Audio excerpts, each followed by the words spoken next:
all of you are sitting here are teachers and leaders of some people.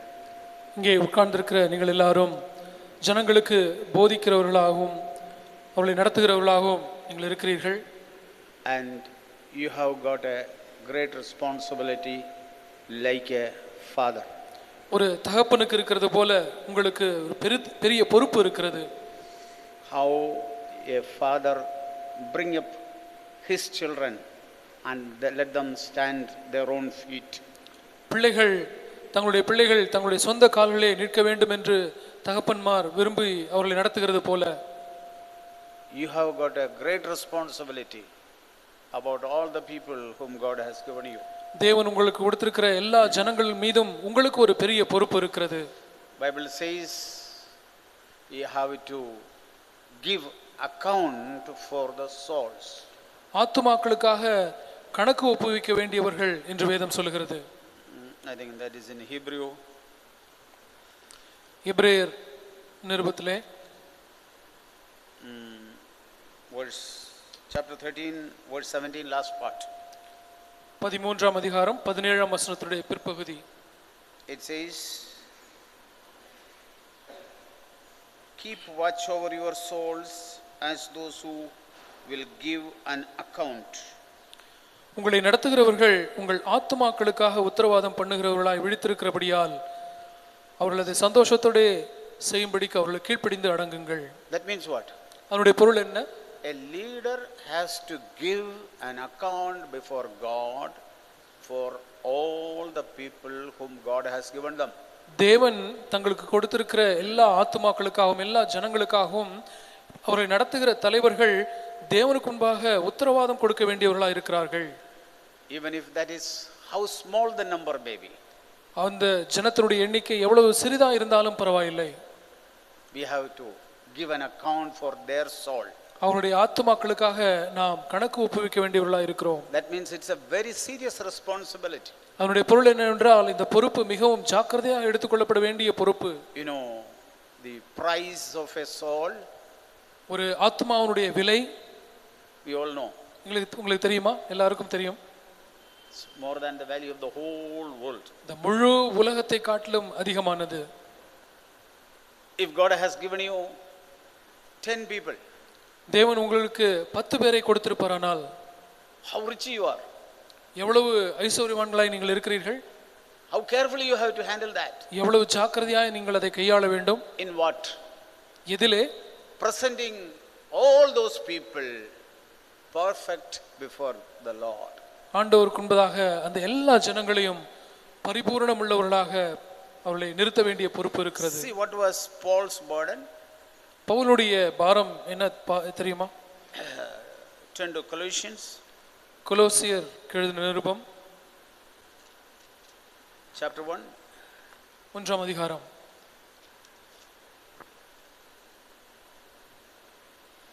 And verse 28. 28ஆம் வசனம். Present every man complete. எந்த மனுஷனையும் கிறிஸ்து இயேசுவுக்குள் தேறினவனாக நிறுத்தும்படிக்கு. What would be your ambition? உங்களுடைய luck என்ன? What was the ambition of Apostle Paul? அப்போஸ்தலனாகிய பவுலுடைய அபிலாஷை என்ன?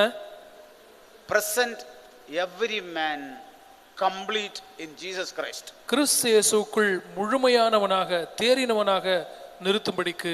Not to simply make a believer. ஏதோ ஒரு விசுவாசியாய் மாறிவிட்டால் போதும் என்று அல்ல. No, that's not enough. அது போதுமானது அல்ல. Make every person complete in Jesus Christ. இயேசு கிறிஸ்துவுக்குள்ளாக ஒவ்வொரு நபரையும் முழுமையானவர்களாக தேறினவர்களாக நிறுத்த வேண்டும். It's a big responsibility. அது ஒரு பெரிய பொறுப்பு. One day God will ask account for everybody. ஒரு நாளிலே ஒவ்வொருவரை குறித்தும் தேவன் கணக்கு கேட்பார். Did Jesus give an account to Father? இயேசு பிதாவினிடத்திலே கணக்கு ஒப்புவித்தாரா? Yes. ஒப்புவித்தார். John 17 when we read, யோவான் 17ஆம் அதிகாரத்தை நாம் வாசிக்கும் பொழுது when he is praying, அவர் ஜெபிக்கிறார். all those whom you have given me, I kept them in your name. நீர் எனக்கு தந்தவர்கள் எல்லாரையும் உம்முடைய நாமத்தினாலே நான் காத்துக்கொண்டேன் பிதாவே என்று சொன்னார். Except one who has gone astray to fulfill the scripture. வேத வாக்கியங்கள் நிறைவேறும்படிக்கு கேட்டின் மகன் கெட்டு போனானே அல்லாமல் மற்ற எல்லாரையும் நீர் தந்த எனக்கு எல்லாவற்றையும் நான் உம்முடைய காத்துக்கொண்டேன். I kept them. அவர்களை நான் காத்துக்கொண்டேன் என்று சொன்னார். I spoke to them. அவர்களுக்கு நான் பேசினேன். I gave them your word. உம்முடைய வார்த்தைகளை அவர்களுக்கு நான் கொடுத்தேன். What was Jesus doing? இயேசு என்ன செய்தார்? He had 12 disciples. அவரிடத்திலே 12 சீஷர்கள் இருந்தார்கள். He is saying, Father, 11 plus 1. பிதாவே 11 பேர், இன்னும் அதோடு சேர்ந்து ஒருவர். Suppose somebody has given you 10,000 rupees. ஒருவேளை இப்படி வைத்துக் கொள்ளுங்கள், யாரோ ஒருவர் உங்களிடத்திலே 10,000 ரூபாய் கொடுத்திருக்கிறார்கள். And you are giving account to the man who has given you. உங்களுக்கு அந்த பணத்தை கொடுத்தவரிடத்திலே நீங்கள் கணக்கு கொடுக்கிறீர்கள். Okay, I spend here 6,000. இந்த இடத்துல நான் 6,000 ரூபாய் I have செலவழித்தேன். purchased this 2,000. இங்கே 2,000 ரூபாய் இதை வாங்கினேன். 1,000 rupees I purchased this. இன்னும் 1,000 ரூபாய்க்கு இதை வாங்கினேன். 9,000. 9,000 ரூபாய். Balance 1,000. மீதி 1,000 ரூபாய். Equal to 10,000. 10,000. அது இதெல்லாம் சேர்த்து கூட்டல் 10,000 என்று போட்டால் என்னவா இருக்கும்? Even if one is lost, we have to give an account for that. ஒன்று குறைவுபட்டாலும் அதற்கு நாம் கணக்கு கொடுக்க வேண்டும். That means you have to teach them wholeheartedly. அதனுடைய பொருள் என்னவென்றால், நீங்கள் அவர்களுக்கு முழு இருதயமாய் தேவனுடைய வார்த்தைகளை கற்றுக் கொடுக்க வேண்டும். You have to make them obey the word of God. தேவனுடைய வார்த்தைகளுக்கு எப்படி கீழ்ப்படிய வேண்டும் என்று நீங்கள் அவர்களுக்கு கற்றுக் கொடுக்க வேண்டும். If somebody has become disobedient, யாராவது கீழ்ப்படியாதவர்களாய் போனால், it's not your responsibility if you have spoken to him. நீங்கள் அவர்களுக்கு வார்த்தையை போதித்திருப்பீர்களானால் அவர்கள் கீழ்ப்படியாமை உங்களுக்கு அது உங்கள் மீது பொறுப்பல்ல. Ezekiel chapter 3, when we read what God says to Ezekiel, எசேக்கியேல் 3ஆம் அதிகாரத்தை நாம் வாசிக்கும் பொழுது ஆண்டவர் எசேக்கியேலுக்கு என்ன சொல்கிறார்? You read it later. நீங்கள் பின்னே நீங்கள் வாசித்துக் கொள்ளலாம். Son of man, I have appointed you as watchman. மனுபுத்திரனே, உன்னை நான் காவல்காரனாய் ஜாமக்காரனாய் நான் நியமித்தேன் என்று சொல்கிறார். If I give you a word and you speak to the wicked man, நான் உனக்கு ஒரு வார்த்தை கொடுத்து நீ அதை துன்மார்க்கனிடத்திலே நீ பேசுவாயானால், which is this wicked person? Not outside wicked people, within the Israel. யார் துன்மார்க்கன்? வெளியில இருக்கிறவர்கள் அல்ல, இஸ்ரவேலுக்குள்ளே இருந்த துன்மார்க்கர் தான். And he repent about it, அவன் அதை குறித்து மனம் திரும்புவானால் he will save his life. நீ அவனுடைய ஜீவனை தப்புவிப்பாய். And you will also save your life. நீயும் உன்னுடைய ஜீவனை தப்புவித்துக் கொள்வாய். I tell you and you don't tell him. ஆனால் நான் உனக்கு ஒரு வார்த்தை கொடுத்து நீ அதை போதியாமல் இருப்பாயானால், He will die in his sin. அவன் தன்னுடைய பாவத்திலே மரிப்பான். And his blood will be demanded from you. அவனுடைய இரத்தப்பழி உன் தலையின் மேல் இருக்கும். Is it in the Bible? அது வேதத்தில் இருக்கிறதா? இப்ப நான் சொன்னது. So, is it a small responsibility? அப்படி என்றால் இது மிக சாதாரணமான ஒரு சிறிய பொறுப்பா? Why do I speak so strongly here? ஏன் நான் மிக வலிமையாக நான் பேசுகிறேன்? In this pulpit? இந்த பிரசங்கபீடத்திலிருந்து ஏன் வலிமையாக பேசுகிறேன்? God gave me an opportunity. தேவன் எனக்கு ஒரு சந்தர்ப்பத்தை கொடுத்திருக்கிறார். And I have to utilize it fully. நான் அதை முழுமையாக பயன்படுத்திக் கொள்ள வேண்டும். I don't have to compromise with anybody. நான் யாரோடும் எந்தவித சமரசமும் செய்ய கூடாது. In my church also I am like this. என்னுடைய சபையிலும் நான் இப்படித்தான் நான் I பேசுவேன். don't compromise with anybody. நான் எந்த நபரோடும் நான் சமரசம் செய்யவே மாட்டேன். So what a big responsibility you brothers have got. நீங்கள் சகோதரர்களாகிய நீங்கள் பெற்றிருக்கிறதான பொறுப்பு எவ்வளவு மகத்தான பொறுப்பு. It is not simply conducting a church meeting. இதோ ஒரு சபை கூட்டத்தை நடத்துகிற அந்த பொறுப்பு அல்ல. No, it's much more than that. இதை காட்டிலும் எவ்வளவோ அதிகமான பெரிய பொறுப்பு. Understand your responsibility today.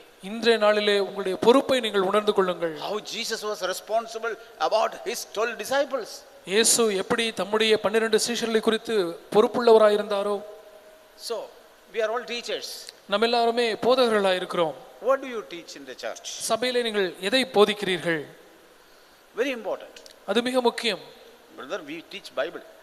சகோதரனே, நாங்கள் வேதத்தை தான் சபையிலே போதிக்கிறோம் என்று சொல்கிறீர்கள். Yeah, we all teach Bible. நம்ம எல்லாரும் வேதத்தை தான் போதிக்கிறோம். Everybody teach Bible. எல்லாரும் வேதத்தை போதிக்கிறோம். But I want to point out something to you. ஆனால் ஒரு சில காரியங்களை நான் உங்களுக்கு சுட்டிக்காட்ட விரும்புகிறேன். No, today even people is teaching about Abraham, Isaac, Abraham's blessing, Isaac's blessing, Jacob's blessing. இன்றைக்கு ஜனங்கள் எப்படி போதிக்கிறார்கள் என்றால் ஆபிரகாமுடைய ஆசீர்வாதம், ஈசாக்கினுடைய ஆசீர்வாதம், யாக்கோபு அவரை பற்றின காரியங்கள், அவரை ஆசீர்வாதம், How God blessed Abraham. ஆபிரகாமை தேவன் எப்படி ஆசீர்வதித்தார். But I have never heard that somebody is saying how God has blessed Jesus Christ. எப்படி ஆண்டவர் இயேசுவை ஆசீர்வதித்தார் என்று யாரும் பேசுகிறதை நான் கேட்கவே முடியறதில்லை. Have you heard anywhere? யாராவது அப்படி பிரசங்கிக்கிறதை கேட்டிருக்கிறீர்களா? How God has blessed Jesus Christ. இயேசு கிறிஸ்துவை தேவன் பிதாவானவர் எப்படி ஆசீர்வதித்தார். How God has blessed us through Jesus Christ. இயேசு கிறிஸ்து மூலமாக பிதா நம்மை எப்படி ஆசீர்வதித்திருக்கிறார். You know, don't stir up the emotion of the people. ஜனங்களுடைய உணர்ச்சிகளை தூண்டி விடாதீர்கள். Because people all want blessing of this earth. ஏனென்றால் ஜனங்கள் பொதுவாகவே இந்த பூமிக்குரிய ஆசீர்வாதங்களை தான் விரும்புகிறார்கள். Who doesn't want a lot of money? அதிகமான பணம் யாருக்கு வேண்டாம்? Who doesn't want a car? யாருக்கு கார் வேண்டாம் என்று யார் சொல்வார்கள்? Who doesn't want a house? யாருக்கு வீடு வேண்டாம் என்று சொல்வார்கள்? This is what is the desire inside. இதுதான் உள்ளே இருக்கிற விருப்பங்கள். And pastors also stir up that desire. பாஸ்டர்மார்களும் இந்த விருப்பங்களை அப்படியே தூண்டி விடுகிறார்கள். You pray, you will get it, you will get it. நீங்கள் ஜெபியுங்கள், நீங்கள் பெற்றுக்கொள்வீர்கள் என்று சொல்கிறார்கள். God blessed Abraham. தேவன் ஆபிரகாமை ஆசீர்வதித்தார். God blessed Isaac. தேவன் ஈசாக்கை ஆசீர்வதித்தார். Did anybody said that God has blessed Jesus Christ? தேவன் இயேசு கிறிஸ்துவை ஆசீர்வதித்திருக்கிறார் என்பதை குறித்து யாராவது சொல்கிறார்களா? Through Jesus Christ God blessed us. இயேசு கிறிஸ்து மூலமாக தேவன் நம்மை ஆசீர்வதித்திருக்கிறார். Oh, if you don't know, I'll show you that word. உங்களுக்கு தெரியவில்லை என்றால் அந்த வார்த்தையை நான் காண்பிக்கிறேன். Ephesians chapter 1. எபேசியர் 1ஆம் அதிகாரம் 3 onwards. 3ஆம் வசனம் முதல். Blessed be the God and Father of our Lord Jesus Christ. நம்முடைய கர்த்தராகிய இயேசு கிறிஸ்துவின் பிதாவாகிய தேவனுக்கு ஸ்தோத்திரம். See the Holy Spirit, how the Holy Spirit speaks. பரிசுத்த ஆவியானவர் எப்படி பேசுகிறார் பாருங்கள். This is what we speak. இப்படி தான் நாம் பேசுகிறோமா? Blessed be God the Father, பிதாவாகிய தேவனுக்கு ஸ்தோத்திரம், who has blessed us with every spiritual blessing in heavenly places. அவர் கிறிஸ்துவுக்குள் உன்னதங்களிலே ஆவிக்குரிய சகல ஆசீர்வாதத்தினாலும் நம்மை ஆசீர்வதித்திருக்கிறார். How he has blessed us? அவர் நம்மை எப்படி ஆசீர்வதித்திருக்கிறார்? With all the heavenly blessings. சகல ஆவிக்குரிய ஆசீர்வாதத்தினாலும். What is the true blessing? மெய்யான ஆசீர்வாதம் என்ன? The heavenly blessing. பரலோக ஆசீர்வாதங்கள். What is heavenly blessing? ஆவிக்குரிய பரலோக ஆசீர்வாதங்கள் என்ன? The heavenly nature. பரலோக சுபாவம். How God has blessed us? தேவன் நம்மை எப்படி ஆசீர்வதித்திருக்கிறார்? Through Jesus Christ. கிறிஸ்து இயேசுவின் மூலமாக. Not with money and material, car and building. பணத்தினாலும் உலகப் பொருளினாலும் வீடுகளினாலும் இப்படி அப்படி எல்லாம் இல்லை. How he has blessed us? அவர் நம்மை எப்படி ஆசீர்வதித்திருக்கிறார்? With the heavenly nature. பரலோக சுபாவத்தினாலே. He has blessed us with the heavenly. பரலோக உன்னத ஆசீர்வாதங்களினாலே நம்மை ஆசீர்வதித்திருக்கிறார். Once upon a time, முற்காலத்திலே we were of earthly nature. நாம் பூமிக்குரிய சுபாவமுடையவர்களாய் இருந்தோம். We were of the nature of devil. பிசாசனுடைய சுபாவமுடையவர்களாய் நாம் இருந்தோம். Now, இப்பொழுதோ through Jesus Christ, இயேசு கிறிஸ்து மூலமாக God has chosen you and me. உங்களையும் என்னையும் தேவன் தெரிந்து கொண்டிருக்கிறார். And he has blessed me with the heavenly blessings. உன்னத ஆசீர்வாதத்தினாலே நம்மை ஆசீர்வதித்திருக்கிறார். It says here, இங்கே என்ன சொல்லுகிறார்? in Christ Jesus we are blessed with the heavenly கிறிஸ்து இயேசுவுக்குள் ஆவிக்குரிய சகல ஆசீர்வாதத்தினாலும் உன்னதங்களிலே நம்மை ஆசீர்வதித்திருக்கிறார். He chose us in him அவருக்குள் before the foundation of the world. உலக தோற்றத்துக்கு முன்னே அவர் கிறிஸ்துவுக்குள் நம்மை தெரிந்து கொண்டார். Oh, when we think about it, அதை குறித்து நாம் யோசிக்கும் பொழுது I feel jumping and praising God. குதித்து நான் தேவனை துதிக்க நான் விரும்புகிறேன். When did he choose me? எப்பொழுது அவர் என்னை தெரிந்து கொண்டார்? When did he choose you? உங்களை அவர் எப்பொழுது தெரிந்து கொண்டார்? Before the foundation of the world. உலக தோற்றத்துக்கு முன்னே. You know what is foundation of the world? உலக தோற்றம் முன்னே. உலக தோற்றம் என்ன தெரியுமா? It's not what you are seeing. நாம் பார்க்கிற World இந்த is not what you are seeing this building and earth and all those things. இந்த பூமி, இந்த கட்டடம், இந்த காரியங்கள் பார்க்கிற சரீரப்பிரகாரமான காரியங்கள் அது அல்ல. That is not the world. அது உலகம் அல்ல. What is world? உலகம் என்றால் என்ன? God did not create the world. தேவன் இந்த உலகத்தை சிருஷ்டிக்கவில்லை. How the world became? இந்த உலகம் எப்படி உண்டானது? How world became? உலகம் எப்படி உண்டானது? Because of Lucifer's sin, pride, the world became. லூசிபருடைய பெருமையினாலே, அந்த பாவத்தினாலே உலகமாய் உண்டானது. What is the world? உலகம் என்ன? Remember Jesus said, இயேசு என்ன சொன்னார்? I overcame the world. நான் உலகத்தை ஜெயித்தேன் என்று சொல்கிறார். He did not overcome Herod and Pilate and Anna and Caiaphas and all. பார்வோனையோ பிலாத்தோயோ அன்னா காய்பா இந்த ஜனங்களை எல்லாம் இயேசு He மேற்கொள்ளவில்லை. overcame the world. ஆனால் அவர் சொல்கிறார் உலகத்தை ஜெயித்தேன் என்று There சொல்கிறார். is a prince of this world. இந்த உலகத்து அதிபதி ஒருவன் இருக்கிறான். He overcame him. He overcame him. அவனை அவர் ஜெயித்தார். Now you see, இப்பொழுது பாருங்கள், go back in your thinking, உங்களுடைய in your imagination, go back. உங்களுடைய கற்பனையிலே பின்னே நீங்கள் போங்கள். When you were chosen, எப்பொழுது நீங்கள் தெரிந்து கொள்ளப்பட்டீர்கள்? when you accepted Jesus Christ, நீங்கள் இயேசு கிறிஸ்துவை ஏற்றுக்கொண்ட பொழுதா? somebody said the gospel to you. உங்களுக்கு யாரோ சுவிசேஷம் சொன்ன பொழுதா? Before Lucifer sinned, you and me were chosen.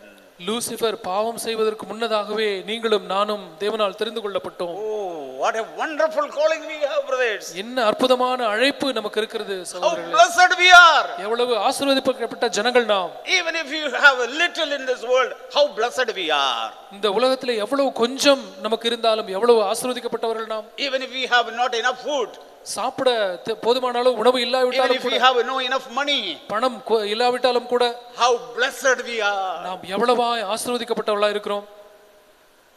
Oh, when I think of that, meditate on that. அதை நான் When did the Lord choose me? Why did he choose me? நான் ஆண்டவர் எப்பொழுது என்னை தெரிந்து கொண்டார், ஏன் என்னை தெரிந்து கொண்டார் என்ற காரியங்களாம் குறித்து நான் தியானிக்கும் பொழுது, Oh, he wanted me to take part in heavenly nature. பரலோக அந்த திவ்ய ஸ்பாவத்திலே நான் பங்கடையும்படி அவர் விரும்பியிருக்கிறார். He blessed me with that. அதை கொண்டு அவர் என்னை ஆசீர்வதித்திருக்கிறார். When I compare with that blessing, what is the blessing of few crores of rupees? அந்த ஆசீர்வாதத்தை நான் ஒப்பிடும் பொழுது ஒரு சில கோடிகள் அது பெரிய ஆசீர்வாதமா? What is this building? இந்த கட்டடம் என்ன What மதிப்புடையது? is my name? என்னுடைய பெயர் பிரஸ்தாபம் எல்லாம் What is என்ன? my education? என்னுடைய படிப்பு எல்லாம் ஒரு What is பொருட்டா? my ministry? என்னுடைய ஊழியம் என்ன? What is my revelation? என்னுடைய வெளிப்பாடு என்ன? Nothing. ஒன்றுமே இல்லை. Brothers, சகோதரர்களே, think like that. அவிதமாய் நீங்கள் யோசியுங்கள். Think like that. அவிதமாய் தியானியுங்கள். How blessed we are. நாம் எவ்வளவாய் ஆசீர்வதிக்கப்பட்டவர்கள். How God has blessed us in Jesus Christ. இயேசு கிறிஸ்துவுக்குள்ளாக தேவன் எவ்விதமாய் நம்மை ஆசீர்வதித்திருக்கிறார் This பாருங்கள். is what you need to teach the people. இதைத்தான் நீங்கள் உங்கள் சபையினருக்கு போதிக்க வேண்டும். Not the blessing of this earth. இந்த பூமிக்குரிய ஆசீர்வாதங்களை அல்ல. Today many people teach. இன்றைக்கு அநேகர் போதிக்கிறார்கள். You pray, you will get this, you will get this, you will get this. ஜெபியுங்கள், உங்களுக்கு இது கிடைக்கும், அது கிடைக்கும். Any apostles taught like that? அப்போஸ்தலர்கள் இப்படி எல்லாம் போதித்தார்களா? That's why he said Christians have denied Jesus Christ. அதனால் தான் கிறிஸ்தவர்கள் இயேசு கிறிஸ்துவை மறுதலித்து விட்டார்கள் என்று நான் சொன்னேன். Did any apostles taught like that? அப்போஸ்தலர்கள் யாராவது இப்படி போதித்தார்களா? You read in the Bible, they went to many places. நீங்கள் வேதத்தில் என்ன வாசிக்கிறீர்களோ அவர்கள் எத்தனையோ இடங்களுக்கு போனார்கள். Peter, John, James, பேதுரு, யோவான், all went to different places. யாக்கோபு எல்லாரும் விதவிதமான இடங்களுக்கு சென்றார்கள். Did they ever taught people like that? அவர்கள் ஜனங்களை பார்த்து இப்படியாய் உபதேசித்தார்களா? No. இல்லவே இல்லை. What did they say? அவர்கள் என்ன சொன்னார்கள்? How they encouraged the people? ஜனங்களை எப்படி அவர்கள் உற்சாகப்படுத்தினார்கள்? Acts chapter 14, I think. அப்போஸ்தலர் 14-17, I think. அப்போஸ்தலருடைய நடபடிகள் 14ஆம் அதிகாரம் And verse 17. Verse 17. 17ஆம் வசனம். And how they spoke to them. அவர்கள் எப்படி பேசினார்கள்? How they strengthened them. அவர்கள் ஜனங்களை எப்படி உற்சாகப்படுத்தினார்கள், பலப்படுத்தினார்கள்? Verse 22. 22ஆம் வசனம். They have strengthened the souls of disciples. சீஷருடைய மனதை அவர்கள் திடப்படுத்தினார்கள். Encouraging them to continue in faith, saying, விசுவாசத்திலே நிலைத்திருக்கும்படி அவர்களுக்கு புத்தி சொன்னார்கள். through many tribulations we must enter the kingdom of God. நாம் அநேக உபத்திரவங்களின் வழியாய் தேவனுடைய ராஜ்யத்தில் பிரவேசிக்க வேண்டும் என்று சொன்னார்கள். See the pattern. அங்கே இருக்கிற அந்த மாதிரியை பாருங்கள். How you have to enter? நாம் தேவனுடைய ராஜ்யத்தில் எப்படி பிரவேசிக்க வேண்டும்? Today do you hear like that anywhere? எங்கேயாவது நாம் இப்படி கேட்கிறோமா இந்த காரியங்களை குறித்து? That's why he said Christians have denied Jesus Christ already. அதனால் தான் ஏற்கனவே கிறிஸ்தவர்கள் இயேசு கிறிஸ்துவை மறுதலித்து விட்டார்கள் என்று நான் சொன்னேன். How they taught the people? இவர்கள் இந்த அப்போஸ்தலர்கள் எப்படி ஜனங்களுக்கு போதித்தார்கள்? Encourage them.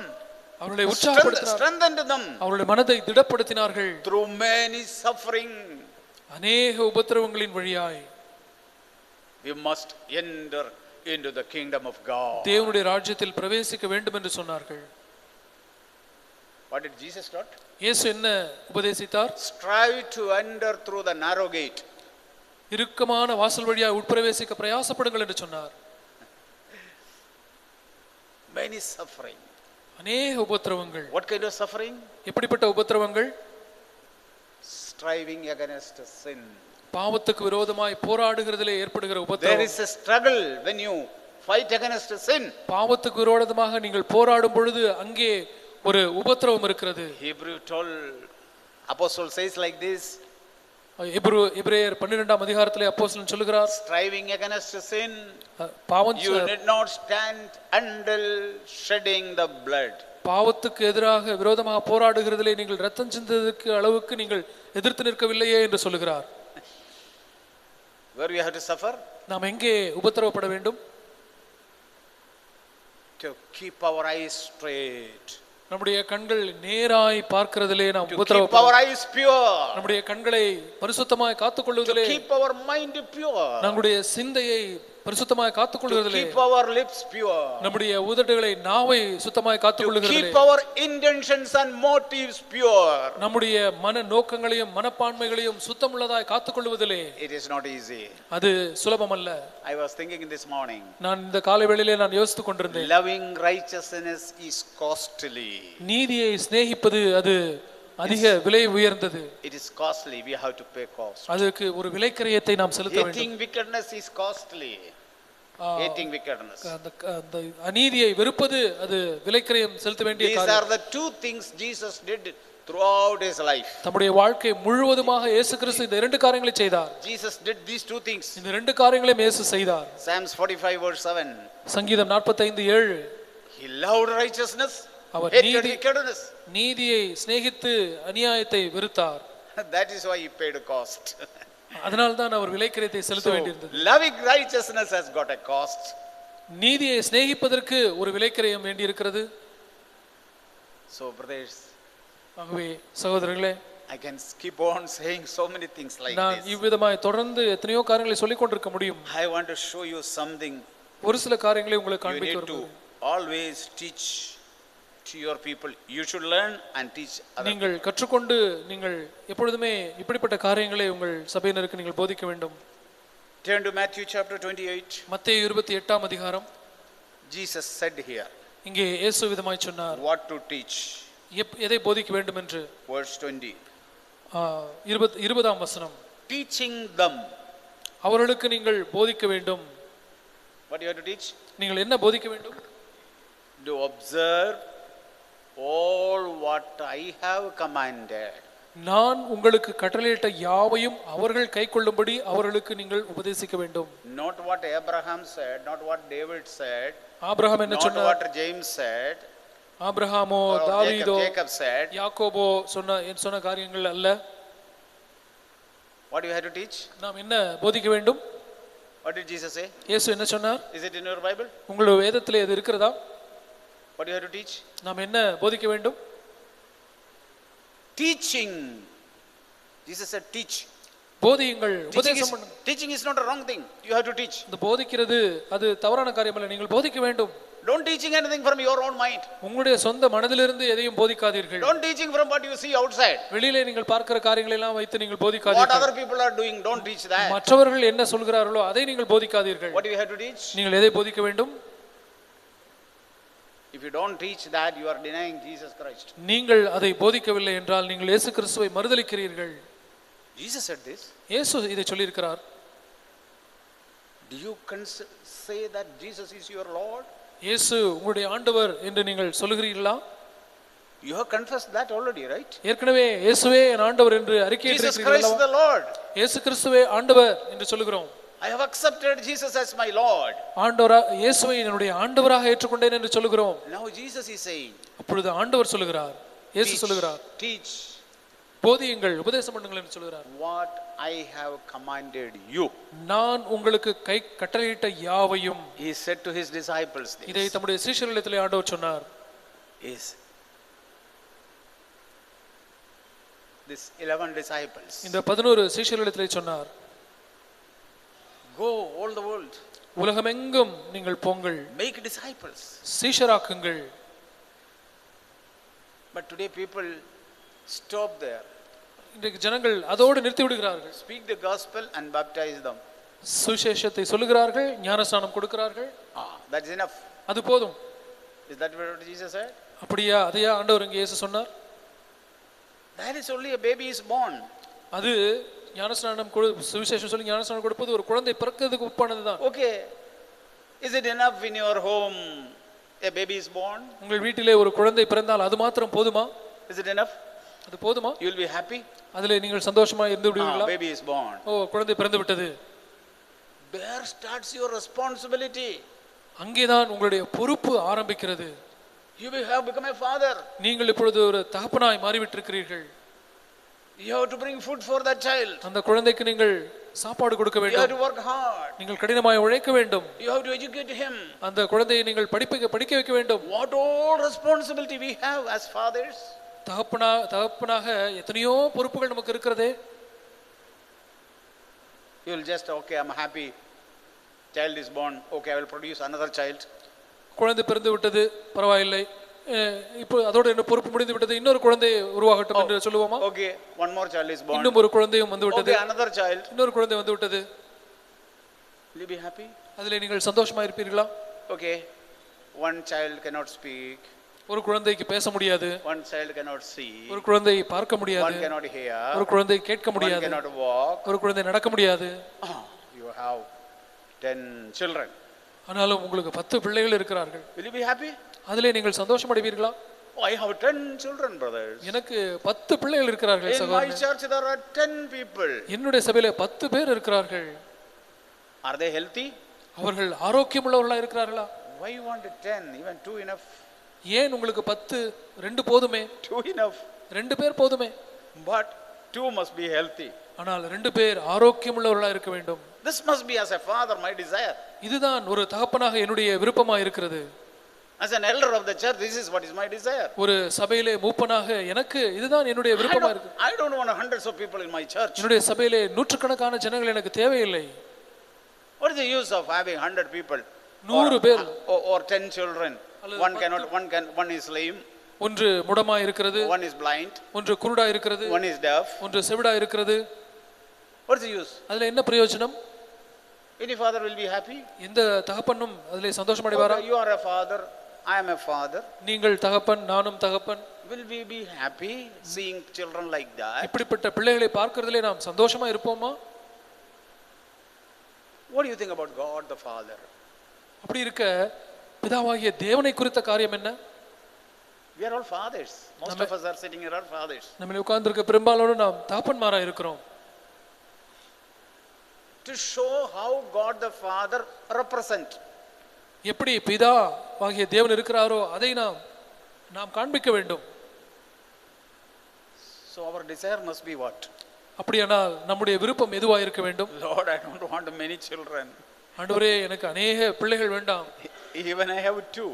எனக்கு 2 பிள்ளைகள் இருந்தாலும் கூட பரவாயில்லை. They must be healthy. அவர்கள் நல்ல ஆரோக்கியமுடையவர்களாய் வலிமையுடையவர்களாய் இருக்க வேண்டும். This must be your desire. இதுதான் உங்களுடைய விருப்பமாயும் இருக்க வேண்டும். For that, அதற்கு நாம் என்ன செய்ய வேண்டும்? first of all, முதலாக you must obey the words of Jesus Christ. நீங்கள் இயேசு கிறிஸ்துவினுடைய வார்த்தைகளுக்கு கீழ்ப்படிய வேண்டும். Then you can teach them. அதற்கு பிறகு நீங்கள் அவர்களுக்கு போதிக்க முடியும். You know what Jesus said? இயேசு என்ன சொன்னார் தெரியுமா? Teaching them all what I have commanded. நான் கட்டளையிட்ட யாவையும் அவர்கள் கைக்கொள்ளும்படி அவர்களுக்கு உபதேசம் பண்ணுங்கள். What you have commanded, Lord? ஆண்டவர் உங்களை பார்த்து என்ன கட்டளையிட்டிருக்கிறார்? What all Jesus has commanded. என்னவெல்லாம் இயேசு கட்டளையிட்டிருக்கிறார்? Teach them that. அவைகளை நீங்கள் போதியுங்கள். First that you be learned by that. முதலாவது நீங்கள் அவைகளை கற்றுக்கொள்ளுங்கள். If I don't know English, how can I teach my child English? எனக்கு ஆங்கிலம் தெரியாமல் இருக்குமானால் என் பிள்ளைக்கு நான் எப்படி ஆங்கிலத்தை நான் கற்றுக் கொடுக்க முடியும்? If I don't know the maths, how can I tell my child எனக்கு கணக்கு போட தெரியவில்லை என்றால் என் பிள்ளைக்கு நான் எப்படி கணக்கு போட சொல்லி கொடுக்க முடியும்? So what is the most important thing that means? அப்படியானால் மிக முக்கியமான காரியம் என்ன? I must know. எனக்கு தெரிய வேண்டும். I must know what Jesus is teaching me. இயேசு எனக்கு என்ன போதிக்கிறார் என்பதை நான் அறிந்திருக்க வேண்டும். And I must obey that. அதற்கு நான் கீழ்ப்படிய வேண்டும். Then அதற்கு பிறகு I teach other people. மற்றவர்களுக்கு நான் போதிக்க முடியும். I'm not asking you learn, go to the Bible school and teach all your members in the church. நீங்கள் பைபிள் ஸ்கூலுக்கு போய் உங்கள் பிள்ளை சபையில் இருக்கிறவர்களுக்கு நீங்கள் போதியுங்கள் என்று சொல்லுறதா? Did Jesus send anybody to the Bible school? இயேசு யாரையாவது வேத கலாசாலைக்கு அனுப்பினாரா? He was speaking from his own life. அவர் தம்முடைய சொந்த ஜீவியத்திலிருந்து சீஷர்களுக்கு பேசினார். So teaching them all that I have commanded you. உங்களுக்கு கட்டளையிட்ட யாவையும் நீங்கள் அவர்களுக்கு உபதேசம் பண்ணுங்கள். Just one or two things we will see.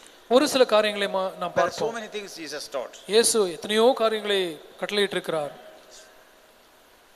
Matthew 5 verse 3. மத்தேயு 5:3. What did Jesus taught first? முதலாவது இயேசு என்ன போதித்தார்? Speaking to the disciples. சீஷர்களிடத்திலே பேசினார். What is the thing? என்ன பேசினார்? What Jesus taught? இயேசு என்ன போதித்தார்? Blessed are the poor in the spirit. ஆவியில் எளிமை உள்ளவர்கள் பாக்கியவான்கள். That is where everything begins. அங்கேதான் எல்லாமே ஆரம்பிக்கிறது. That is the foundation. அதுதான் அஸ்திபாரம். That is my foundation and your foundation. அதுதான் என்னுடைய அஸ்திபாரமும் உங்களுடைய அஸ்திபாரமும். Blessed are the poor in spirit. ஆவியில் எளிமை உள்ளவர்கள் பாக்கியவான்கள். Theirs is the kingdom of heaven. பரலோக ராஜ்யம் அவர்களுடையது. See, Jesus begins with the heaven. பாருங்கள், இயேசு பரலோகத்திலிருந்து ஆரம்பிக்கிறார். Heaven belongs to whom? பரலோக ராஜ்யம் யாருக்கு சொந்தமானது? Not for pastors. பாஸ்டர்களுக்கு சொந்தமானது அல்ல. Not for elders. Not for elders. மூப்பர்களுக்கு அல்ல. Not for bishops. பிஷப்மார்களுக்கு அல்ல. For whom? யாருக்கு சொந்தமானது?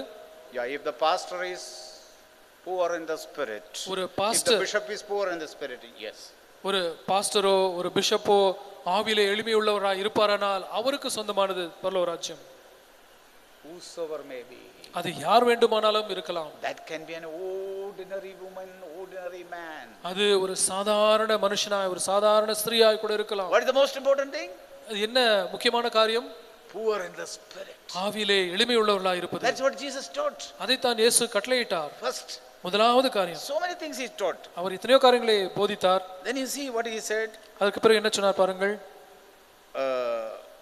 6:15 I just wanted to show you one or two things. ஒரு காரியங்களை மாத்திரம் நான் காண்பிக்கிறேன். If you do not, Matthew 6:15. 6:15. If you do not forgive others, நீங்கள் பிறருடைய தப்பிதங்களை your father will not மன்னியாதிருந்தால் forgive you. உங்கள் பிதா உங்கள் தப்பிதங்களை மன்னியாதிருப்பார். What do we have to do? நாம் என்ன செய்ய வேண்டும்? What Jesus taught? இயேசு என்ன போதித்தார்? Forgive all people. எல்லா ஜனங்களையும் மன்னித்து விடுங்கள் என்று You சொன்னார். forgive all people. நீங்கள் எல்லாரையும் மன்னித்தால் Then you teach other people to forgive. மற்றவர்கள் மற்ற எல்லாருடைய பாவங்களை மன்னிக்கும்படி நீங்கள் கற்றுக் கொடுக்க முடியும். If you don't forgive, நீங்கள் மற்றவர்களை மன்னியாதிருந்தால் how can you teach that to forgive? மற்றவர்களை மன்னிக்க வேண்டும் என்று பிறருக்கு நீங்கள் எப்படி போதிக்க முடியும்? This is the difference in Christendom. இதுதான் கிறிஸ்தவத்திலே இருக்கிறதான வித்தியாசம். Everything we have to practice and to teach. எல்லாவற்றையுமே நாம் முதலாவது செய்து அதற்கு பிறகு நாம் போதிக்க வேண்டும். Without doing that, without practice, you cannot teach.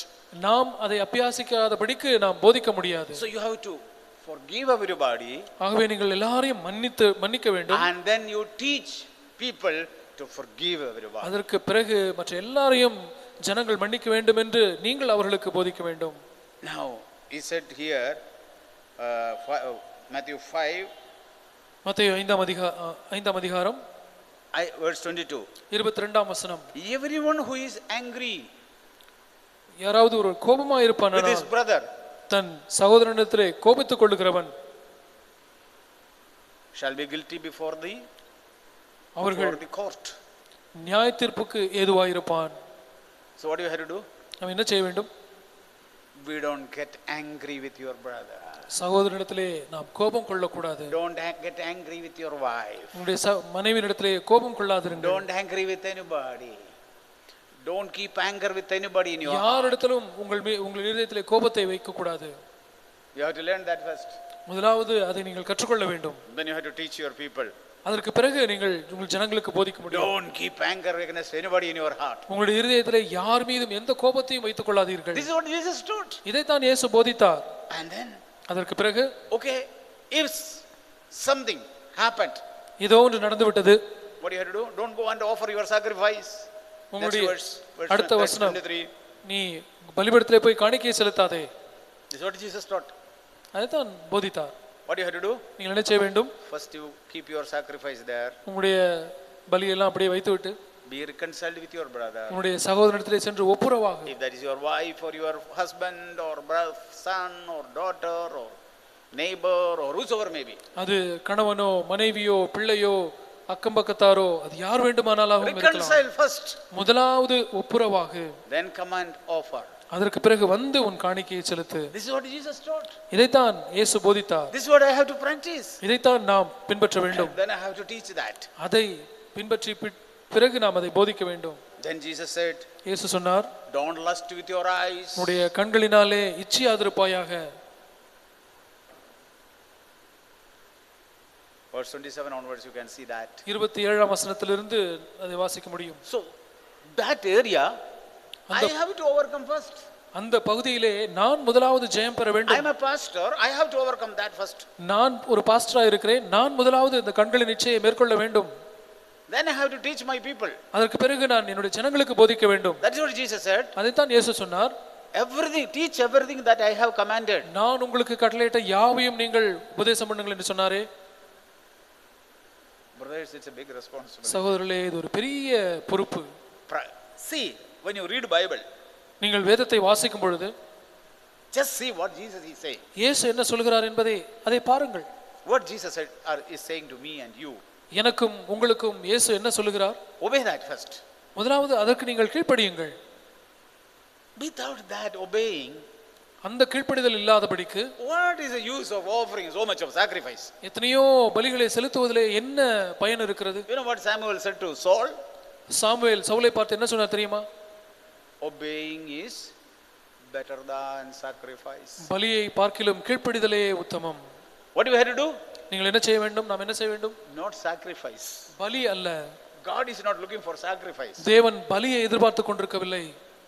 God is looking for obedience. தேவன் கீழ்ப்படிதலை எதிர்பார்க்கிறார். Thank you, brothers. நன்றி For சகோதரர்களே. the time. எனக்கு நீங்க கொடுத்த இந்த தருணத்திற்காக Take these words into your heart. இந்த வார்த்தைகளை உங்கள் இதயத்துக்குள்ளாக எடுத்துக்கொள்ளுங்கள். If you take these words into your heart, your life will change. இந்த வார்த்தைகளை நீங்கள் உங்கள் இதயத்துக்குள்ளாக எடுத்துக்கொள்வீர்களானால் உங்கள் வாழ்க்கை மறுரூபம் அடையும். Amen. நன்றி. நம்ம கேட்டோம் தேவனை மறுதலிக்கிற சபைகள். உங்கள் ஒவ்வொருவருக்குமே மேய்ப்பொருளாகிய உங்கள் ஒவ்வொருவருக்கும் தேவன் சபையை கொடுத்திருக்கிறார். ஆனால் அந்த சபைகள் தேவனையே மறுதலிக்குங்கிறார். கேட்டோம் நம்ம. எந்த சபை தேவனை மறுதலிக்கும்? ஒவ்வொருவரும் யோசித்து பாருங்கள். எந்த சபையில் அனுதின சிலுவை மரணத்தை போதிக்கவில்லையோ, சிலுவையை மறுதலிக்கிறார்களோ, அந்த சபைதான் ஆண்டவரையே மறுதலிக்கும். ஏன் சபைகள் இன்று அநேக சபைகளில் போதிக்காத ஒன்று அனுதின சிலுவை மரணம், டெய்லி குரூசிஃபிக்ஷன். காரணம் ஏன் தெரியுமா? சபையின் மேய்ப்பனோ அனுதினம் சிலுவை எடுப்பதில்லை. மேய்ப்பன் சுயத்துக்கு மறிக்க விரும்புவதில்லை. ஆகவே சபைகளில் இன்று சிலுவை போதனையோ மிகவும் பஞ்சம். ஒரு காரியத்தை நாம் மறக்க வேண்டாம். எந்த மனுஷன் அனுதின சிலுவை மரணத்தை அவன் சீரிய முறையில் எடுக்காமல், சிலுவை எடுக்காமல் இருக்கிறானோ அவன் தேவனை மறுதலிக்கிறான். அதே போல எந்த சபையில் சிலுவை மரணத்தை போதிக்கவில்லையோ அந்த சபையும் ஆண்டவரை மறுதலிக்கிறது. இந்த நாட்களிலாவது நான் சொன்ன நாட்கள் அதிகம் இல்லை, அவர் இரண்டாவது வருகையை நாம் எதிர்பார்த்து கொண்டிருக்கிறோம். மனம் திரும்புவோம். ஒரு சபையின் தரம் என்பது எதை பொறுத்தது? ஒரு சபையின் தரம் என்பதோ மெய்யாகவே தன்னைத்தான் வெறுத்து தன் சுயத்துக்கு சிலுவை எடுத்து சுயத்துக்கு மறிக்கிற ஒரு மெய்ப்பனை பொறுத்தது. அதுதான் சபையின் தரம். ஆனால் மெய்ப்பன் சிலுவை எடுக்கவில்லையா, சுயத்துக்கு மறிக்க விரும்பவில்லையா, அந்த மெய்ப்பனின் சந்தோஷமெல்லாம் சபையில் பெரிய கூட்டம், பெரிய கட்டிடங்கள். நம்ம கேட்டோம் பார்த்தீர்களா, இயேசு கிறிஸ்து அந்த கனியை பற்றி பேசினது. பெரிய மரம், அநேக இலைகள். ஆனால் தேவன் பார்ப்பது பெரிய மரமோ அநேக இலைகளோ அல்ல, கனி. இன்று சபையோ பெரிய ஆலமரத்தை போலதென்றால் இலைகள் அதிகமாக இருக்கிறது, அதாவது கிரியைகள் அதிகமாக இருக்கிறது, ஆனால் கனி இல்லை. கனி எதை காண்பிக்கிறது? மெய்யான மனம் திரும்புதல் இல்லை. மார்க் 11ஆம் அதிகாரம்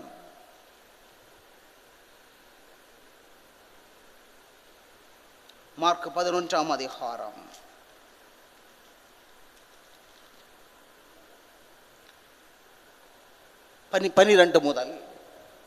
மறுநாளிலே அவர்கள் பெத்தானியாவில் இருந்து புறப்பட்டு வருகையில் அவருக்கு பசி உண்டாயிற்று. யாருக்கு? இயேசு கிறிஸ்துவுக்கு பசி உண்டாயிற்று, சீஷர்களோடு வந்து கொண்டிருக்கிற வேளை.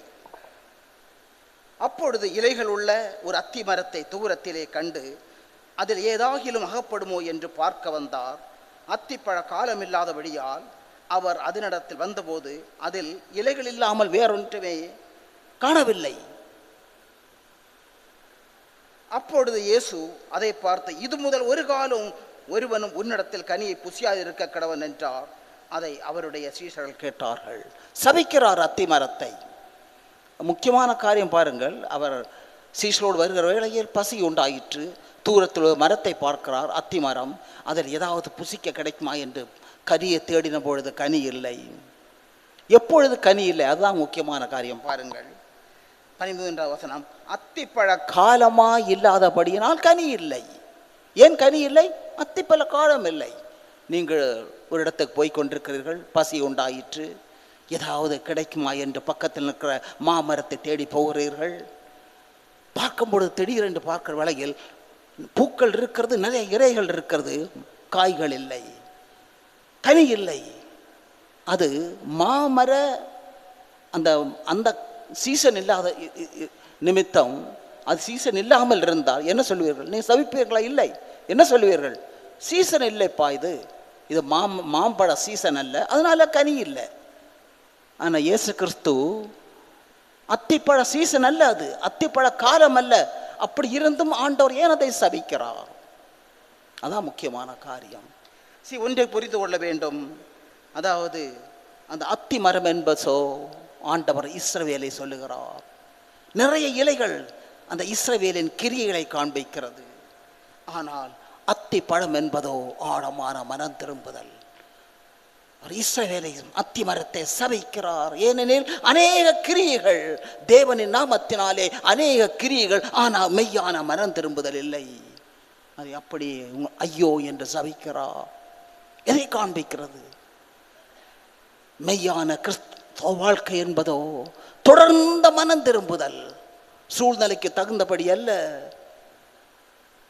அது அத்திப்பழ காலமோ அத்திப்பழ காலம் இல்லாமையோ எப்பொழுதும் கனி கொடுக்கிற வாழ்க்கை. மனம் திரும்பி நாம் கனி கொடுத்து கொண்டே இருக்க வேண்டும். அதைத்தான் நம்மிடம் ஆண்டவர் எதிர்பார்க்கிறார். அதே போல நாம் கேட்ட ஒரு காரியம், லூக்கா 16ஆம் அதிகாரத்தில், லூக்கா 16ஆம் அதிகாரம்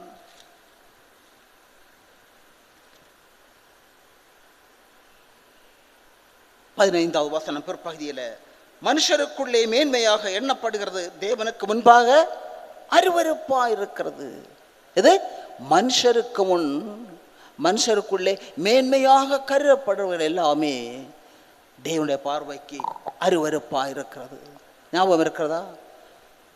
எலிசா தீர்க்கதரிசி, உண்மையும் உத்தமமான தீர்க்கதரிசி, பழைய ஏற்பாடில் அதிகமாய் வாஞ்சித்ததோ பரிசுத்தம்.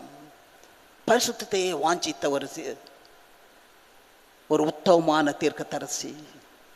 ஆனால் அவனுக்கு இருந்ததோ, இந்த சீஷன் யாருக்கு சீஷனாக இருந்தான்? இந்த தீர்க்கதரிசி எலியா தீர்க்கதரிசிக்கு இரவும் பகலும் தேவாவியினால் நிறைந்து மேலானுளை தேடுகிற, மேலானுளை சிந்திக்கிற அந்த தீர்க்கதரிசிக்கு இவன் சீஷனாக இருந்தான். உண்மையும் உத்தமமாய் அவனை பற்றி கொண்டான்.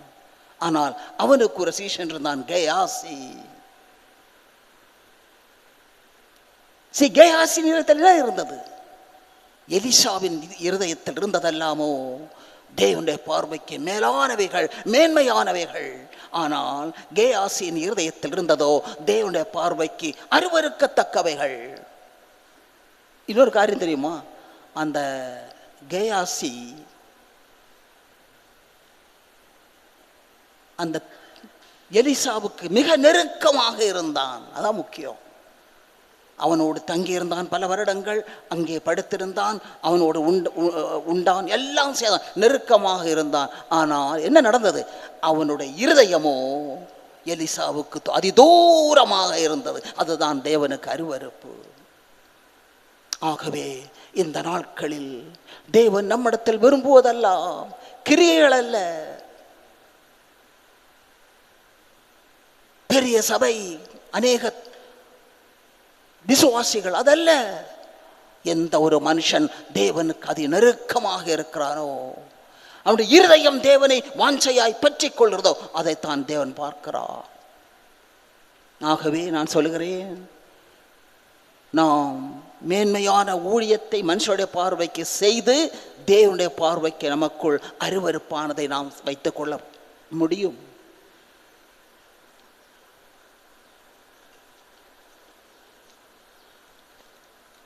அதே போல முக்கியமான ஒரு காரியம், ஆராதனை பற்றி கேட்டோம். இன்று கிறிஸ்தவத்தில் ஆராதனை என்பது ஒரு டைட்டிலாக மாறிவிட்டது. ஞாயிற்றுக்கிழமை கூட ஆராதனை என்று சொல்லிவிட்டு இங்கே என்று நடத்துகிறார்கள். புரிந்து கொள்ளுங்கள், இங்கே ஞாயிற்றுக்கிழமை இந்த இடத்தில் நின்று நான் செய்வது ஆராதனை அல்ல, அது தேவனை துதிப்பது. மெய்யான ஆராதனை என்பது பாடல்கள் பாட தேவையில்லை, வாயிருந்த வார்த்தைகளும் தேவையில்லை. ஆராதனை என்பதோ கேட்டுக்கொள்ளுங்கள், ஒரு மனுஷன் தன் சுயம் எது விரும்புவதோ, சுயம் விரும்புகிறதை மறுதலித்து தன்னையே தேவனுக்கு அர்ப்பணித்துதான், அதுதான் ஆராதனை. அவனுக்கு பாடல்களோ வார்த்தைகளோ தேவையில்லை. தன் சுயம் எது விரும்புவதோ அதை அவன் மறுதலித்து தன்னையே தேவனுக்கு அர்ப்பணிக்கிறான். இதுவே மெய்யான ஆராதனை. இன்னும் அநேகர் ஆராதனை புரிந்து அநேக மேய்ப்பர்கள் ஆராதனை புரிந்து கொள்ளாமல் இருக்கிறார்கள். எவ்வளவுக்கு எவ்வளவாய் நான் சொல்லுகிறேன், நாம் தேவனை ஆராதிக்கிறோமோ, உதாரணமாக எவ்வளவோ நேரத்தை நாம் கிடக்கிற தேவனுக்கு கொடுக்கப்படுகிற மேன்மையான பலி, தேவன் ஒரு மனுஷனிடத்தில், ஒரு மேய்ப்பினிடத்தில் விரும்புகிற மேன்மையான பலி 2 பலிகள். ஒன்று என்னது? தன்னுடைய சரீரத்தை தேவனுக்கு பிரியமும் பரிசுத்தமான ஜீவ பலியாக அர்ப்பணிப்பது. இன்னொன்று என்னது? அவனுடைய நேரம். இந்த 2ஐயும் எப்படி தேவனுக்கு அர்ப்பணிக்கிறோமோ அவர்கள் தேவனை ஆராதிக்கிறார்கள். சில நேரத்தில் தேவன் கிடைக்கிற நேரத்தை சாத்தான் நமக்கு யூடியூபிலோ இல்லை சில பொழுதுபோக்கிலேயோ இன்பமான காரியத்திலேயோ நாம் செலவழிக்கும்படி ஏவி விடுவோம். பார்த்துருக்கீங்களா? ஆனால் அது எது? நம்முடைய சுயம் சொல்லுகிற காரியம், சுயம் விரும்புவது. ஆண்டவரே, என் சுயம் விரும்புவது அல்ல, இப்பொழுது என் சுயம் விரும்புவதை நான் மறுதலித்து என்னை இந்த நேரத்தை என் தேவனுக்கு அர்ப்பணிக்கிறேன். அதுதான் ஆராதனை. ஞாபகம் இருக்கிறதா? இயேசு கிறிஸ்து மார்த்தாள் மரியாள் வீட்டில் வருகிறார். இயேசு கிறிஸ்து வந்து அமர்ந்த உடனே மார்த்தாள் அநேக காரியங்களில் அவள் மிகவும் பிஸியாக இருக்கிறாள். அநேக காரியங்கள். மரியாள் என்ன செய்தாள்? ஓடோடி வந்து அவர் சமூகத்தை உட்கார்ந்து கொண்டாள். மார்த்தாள் என்ன சொன்னாள்? அவளை குறித்து அநேக கூரை. ஆண்டவரை பார்த்தீங்களா, உமக்காக நான் அதை செய்கிறேன், இதை அநேக கிரியைகளை செய்கிறேன், ஆனால் இவ்வளோ எனக்கு உதவி செய்யவில்லை. ஆண்டவர் என்ன பதில் கொடுத்தா? மார்த்தாளே மார்த்தாளே, நீ அநேக காரியங்களை குறித்து கவலைப்பட்டு கலங்குகிறாய். ஆனால் மரியாளோ தன்னை விட்டு எடுபடாத நல்ல பங்கை தெரிந்து கொண்டாள். இதை காண்பிக்கிறது, மறந்து விடாதீர்கள். மார்த்தாளின் பங்கு என்பதோ ஊழியத்தை குறிக்கிறது. மரியாளின் பங்கோ தேவனோடு வைக்கிற உறவை குறிக்கிறது. சொல்லுங்கள், எது மேன்மையானது? ஊழியம் மேன்மையானதா, தேவனோடு வைக்கிற உறவு மேலானதா? எந்த மனுஷன் தேவனை அதிகமாய் ஆராதிக்கிறானோ அந்த மனுஷனுக்கும் தேவனுக்கும் ஒரு நெருங்கிய உறவு நாளுக்கு நாள் வளர்ந்து கொண்டே வருகிறது. தி இன்டிமேட் ஃபெலோஷிப், அதுதான் மேன்மை. எவ்வளவு கவலவா இந்த உறவில் ஒருவன் வளர்ந்து கொண்டே வருகிறானோ, அந்த உறவு அதிகரிக்க என்ன நடக்கும்? அந்த மனுஷன் தன்னுடைய தனிப்பட்ட வாழ்க்கையில் சுயத்துக்கு மரித்து கொண்டே இருக்கிறான். மரிக்க கிறிஸ்தவன் சாயலை அவன் சுதந்திரித்து கொண்டே இருக்கிறான். அப்படி கிறிஸ்துவின் சாயலை சிலுவை எடுத்து சுயத்துக்கு மரித்து கிறிஸ்துவின் சாயலை சுதந்திரிப்பவன் அநேக நேரங்களில் தேவனை ஆராதிப்பவனாயிருக்கிறான். மறந்து விடாதீர்கள், நம்மளை தேவன் அழைத்திருப்பது தேவனை ஆராதிப்பதற்கென்று. ஒரு சில தேவ மனுஷர்கள் மட்டும் வேதத்தில் தேவனை ஆராதித்தார்கள். மற்றெல்லாவற்றையும், தங்களுக்கு கிடைக்கிற நேரத்தையும் மற்றெல்லாவற்றையும் ஒதுக்கிவிட்டு தேவனுக்காக தங்களை அர்ப்பணித்தவர்கள் பழைய ஏற்பாடுகள் கூட இருக்கிறார்கள்.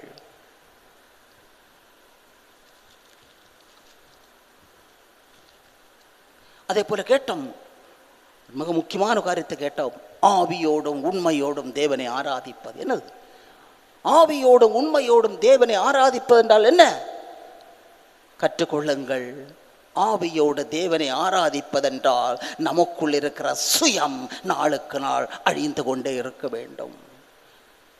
பட்டயமானது நம்ம சுயத்தின் மீது விழுந்து கொண்டே இருக்க வேண்டும். பட்டயம் என்று என்னது? ஆவியின் பட்டயம். ஆவியானது நாம் விரும்புகிற சுயத்தின் மீது விழ நம்ம சுயம் அழிந்து கொண்டே இருக்கிறது. சுயம் அழிய நாம் தேவனை ஆவியினால் ஆராதிக்கிறோம். ஆவியினால் ஆராதிக்கிற மனுஷனுக்குள் அவனுடைய யதார்த்தம் இருக்கும். That's a real truth. நினைத்து பாருங்கள், எவ்வளவு மேன்மையானது. எவ்வளவா தேவனை அதிகமாக ஆராதிக்கிறோமோ நமக்குள்ள உள்ளான சுத்திகரிப்பு, நமக்கும் தேவனுக்கு ஒரு நெருங்கிய உறவு, the close fellowship. இதெல்லாம் காசு கொடுத்து வாங்க முடியாதுங்க. இதெல்லாம் நித்தியத்துக்குரியது. ஆகவே ஆராதனையை மேன்மையாக கற்றுக்கொள்ளுங்கள். அதே போல 2வது செஷன்ல கேட்டோம், தேவன் நம்மை நம்பி, ஒரு மேய்ப்பனை நம்பி 1, 2, 3 என்று எண்ணி ஆத்துமாக்களை ஆண்டவர் கொடுத்திருக்கிறார். உங்கள் கையடித்திருக்கிறார் உங்களை நம்பி. ஆனால் எதற்காக கொடுத்திருக்கார் ஆத்துமாக்களை? ஒரே ஒரு காரியத்திற்காக கேட்டோம் கடைசியாக. எதற்கு?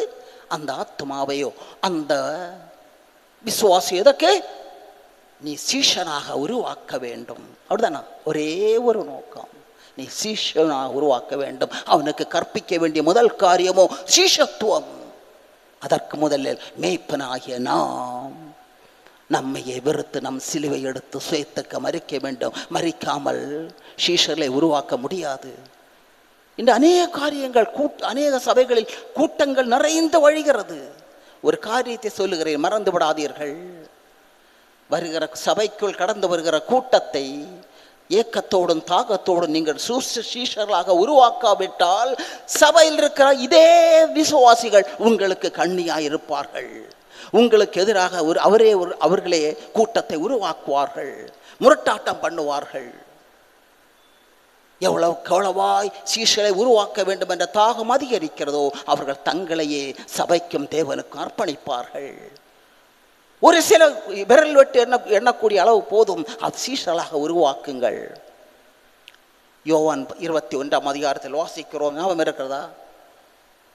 மீன் பிடிக்கிறவர்கள் பேதுரு மீன் பிடிக்கிறார்கள். வலையை ஆழத்தில் போடு என்று இயேசு சொன்னோடு மீன் பிடிக்கிற வேளையில் அந்த வலையில் 153 பெரிய மீன்கள் இருக்கிறதா? அந்த பெரிய மீன்களை வலையில் போட்டு இழுக்கிற வேளையில் வலை கிழியவே இல்லை. வலை கிழிந்திருந்தால் மீன்கள் தப்பித்து போயிருக்கும். ஆனால் வலை கிழியவே இல்லை. 153 மீன்களை ஆண்டவர் கொடுத்தார். அப்படியே அவர்களுக்கு கிடைத்தது. இதை காண்பிக்கிறது. நாம் சபையில் எவ்வளவுக்கு எவ்வளவா சீஷரை உருவாக்குறோமோ அந்த நிமித்தம் அந்த சீஷர் நிமித்தம் ஒரு நாளும் சபைக்கு சேதம் வரவே வராது. ஆனால் சபையில் சீஷரை உருவாக்காவிட்டால் அந்த விசுவாசிகளே நீங்கள் சபைக்கு அநேக விதத்தில் உங்களை இடராயிருப்பார்கள். ஆகவே ஒரே ஒரு ஏக்கம், நாம் சீஷர்களை உருவாக்குவோம். அதுதான் நம்முடைய அழைப்பு. நாம் கேட்டோம், ஆண்டவர் நம்முடைய அழைப்பு என்ன? மெய்யான அழைப்பு உலக ஐஸ்வர்யத்தை சுதந்திரிப்பதற்கு அல்ல. அப்ரஹாமை அழைத்தார். அப்ரஹாமே, மேற்கையும் கிழக்கையும் தெற்கையும் வடக்கை நோக்கி பாருண்டு அளவில்லாத ஐஸ்வர்யத்தை கொடுத்தார். யோபு அழைத்தார், அளவில்லாத ஐஸ்வர்யத்தை கொடுத்தார். இவருடைய ஐஸ்வர்யம் பூமி தாங்க முடியும், அவ்வளவாய் கொடுத்தார். ஆனால் நம்மை அழைத்திருக்கிறதே பாருங்க, எவ்வளவாய் நம்மிடத்தில் அன்பு வைத்திருக்கிறார், எவ்வளவாய் நம்மை அன்பு கூறுகிறார். அந்த ஐஸ்வர்யம் அல்ல, மண்ணோடு மண்ணாய் அழிந்த ஒரு ஐஸ்வர்யம் அல்ல, கிறிஸ்துவின் திவ்ய சாயல் பரத்தில் ஐஸ்வர்யத்தை நமக்கு தேவன் தருகிறார். இதை சுதந்திரிப்பதற்கு தேவன் அழைத்திருக்கிறார். நினைத்து பாருங்கள், எந்த ஐஸ்வர்யம் மேன்மையானது. ஆனால் ஒரே ஒரு காரியம், இந்த ஐஸ்வர்யத்துக்கோ ஒரே ஒரு ஆயுதம், சிலுவை. சிலுவை இல்லாமல் இந்த பரலோக ஐஸ்வர்யத்தை சுதந்திரிக்க முடியாது. ஆகவே இந்த நாட்களில் நான் சொல்லுகிறேன், கிட்டம் ஒரு மனுஷன் எவ்வளவாய் சீசுத்துவத்தை கை கொண்டு வாழ்கிறானோ அந்த மனுஷனிடம் நல்ல சுபாவம் என்னது? ஆவியில் எளிமை. பார்த்தீங்களா, ஆவியில் எளிமை அது முக்கியமான ஒரு காரியம். ஆவியில் எளிமை. மத்தேயு 5:3 ஆவியில் எளிமையுள்ளவன் பாக்கியவான். என்னது? பரலோக ராஜ்யம் அவனுடையது. பரலோகத்தினுடைய திவ்ய சுபாவம் எல்லாம் அவனுடைய சொந்தமாக்கிக் கொள்கிறான். அவன் அதை சுதந்திரித்துக் கொள்கிறான். அதாவது எதனால? தீராத தாகம். ஆண்டவரே, உன் சுபாவத்தில் மாற வேண்டும், உம்மை போல் மாற வேண்டும் என்ற தீராத தாகம் அதிகரிக்க அதிகரிக்க அவன் அந்த சாயலை சுதந்திரிப்பது மட்டுமல்ல, பரலோகத்தை சுதந்திரித்துக் கொள்கிறான். அதை நாம் நீதிமொழிகள் 8ஆம் அதிகாரத்தில் பார்க்கிறோம். நீதிமொழிகள் நமக்கு தெரிந்த வசனம். நீதிமொழிகள் 8ஆம் வசனம், 8ஆம் அதிகாரம்.